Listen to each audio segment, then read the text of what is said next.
دھوکہ، لوٹ مار، یہ وہ الفاظ ہیں جو ماضی میں جرائم پیشہ عناصر سے جڑے ہوتے تھے، لیکن اب جب تعلیم، شعور اور کردار سازی کا علم بلند کرنے والے خود اسی اندھیر نگری کے کردار بن جائیں تو سوال صرف افسوس کا نہیں، شرم کا بھی ہے۔ جن پروفیسر سے قوم کو راستہ دکھانے کی امید تھی، وہی اگر اربوں روپے کے فراڈ میں ملوث پائے جائیں تو یہ صرف مالی بدعنوانی نہیں، تعلیمی اقتدار اور اخلاقی بنیادوں کی تباہی ہے۔ کیا جن ہاتھوں میں قلم ہو وہ حرام کی زمینوں پر لکھنے لگیں گے؟ قوم کا مستقبل اب صرف سیاسی یا معاشی بحران میں نہیں بلکہ اخلاقی زوال کے دہانے پر کھڑا ہے، کیونکہ جب استاد خود لوٹ مار کرے تو پھر شاگرد سے انصاف کی امید کیوں؟ السلام علیکم ویورز، آپ دیکھ رہے ہیں خبریں ڈیجیٹل رپورٹرز کارنر اور میں ہوں زہیب بٹ۔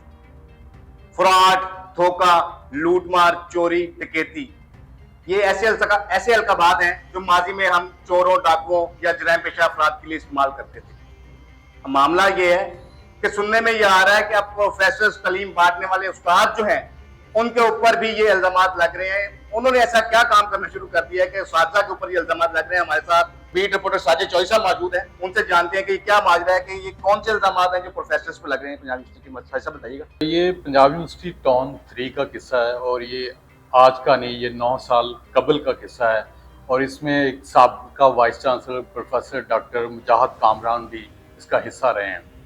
ماضی میں یہ جب پروجیکٹ شروع ہوا ہے تو کوئی ایک ٹولہ تھا 3 4 5 لوگوں کا، پروفیسرز کا، جنہوں نے پورے لاہور میں لوٹ مار ہاؤسنگ سوسائٹیز کے نام پہ جو ہو رہی تھی وہ دیکھی، اور انہوں نے کہا کہ آئیڈیا آ گیا انہوں نے کہا ہم بھی لوٹ مار کرتے ہیں۔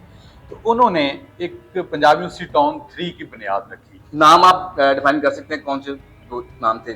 جی، ان میں پروفیسر ڈاکٹر اظہر نعیم تھے، اچھا، پروفیسر ڈاکٹر ساجد رشید گجر تھے، محبوب حسین تھے، فخر الحق نوری تھے، اور 2-3 اور نام تھے ان میں ایڈ ہیں، ٹھیک ہے۔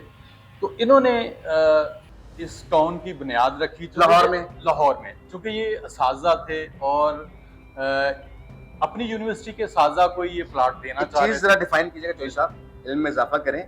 وابڈا ٹاؤن کے نام سے یہ بنا ہے؟ نہیں، پنجاب یونیورسٹی ٹاؤن کے نام سے۔ پنجاب یونیورسٹی ٹاؤن جو ہے یہ اس کا فیز 1 بھی ہے، فیز 2 بھی ہے، اب یہ فیز 3 انہوں نے جو ہے، یہ فیز 3 انہوں نے شروع کیا۔ کیا یہ سرکاری ہے؟ جی بالکل نہیں۔ یہ تو پھر انہوں نے نام اس کا کیسے یوز کیا؟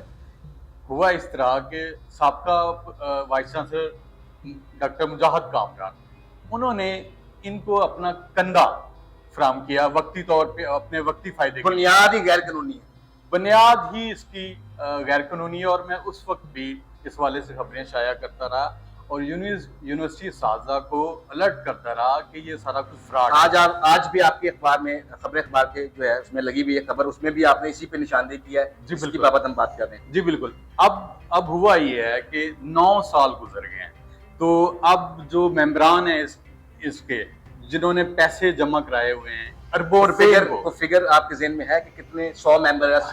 1000 کے قریب جو ہے نا ممبرز ہیں، آن ریکارڈ ہے، اور انہوں نے اس کے سارے پیسے جمع اکاؤنٹس میں لیتے رہے ہیں۔ جی سر انہوں نے یہ بتایا کہ ٹاؤن اپروو کرایا، اس کی زمین الاٹ کرائی، کوئی گرین لینڈ براؤن لینڈ سے اس میں کنورٹ کیا، یا کس طرح یہ سارے معاملات کیسے؟ یہ کوئی اپروو سوسائٹی نہیں ہے، ٹھیک ہے، چونکہ یہ اساتذہ کی اپنی 2-4 ایک گروپ تھا، اس کی تھی سوسائٹی، تو یہ اپروو تو ہوئی نہیں، نہ یونیورسٹی نے اس کو اون کیا، ٹھیک ہے، اور نہ ہی یونیورسٹی انتظامیہ کی جانب سے کوئی کیس یا کوئی کسی قسم کی مزاحمت کی گئی، اس پہ ایک عدالتی؟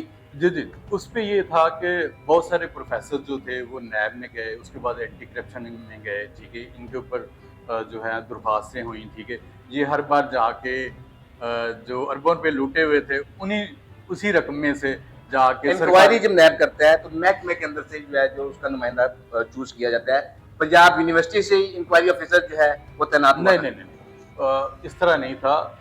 نیب نے جو میری معلومات ہیں، انہوں نے وائس چانسلر کو کہا، ٹھیک ہے، کہ اس کے اوپر آپ انکوائری کریں اور وہی نا محکمے کا بندہ تھا، سارٹ آؤٹ کریں، اور اینٹی کرپشن میں بھی۔ جی، ابھی میں آپ کو لیٹسٹ بتاتا چلوں کہ ابھی ایک کیس ڈاکٹر شہزاد خرم نے کیا ہوا تھا ہائی کورٹ میں۔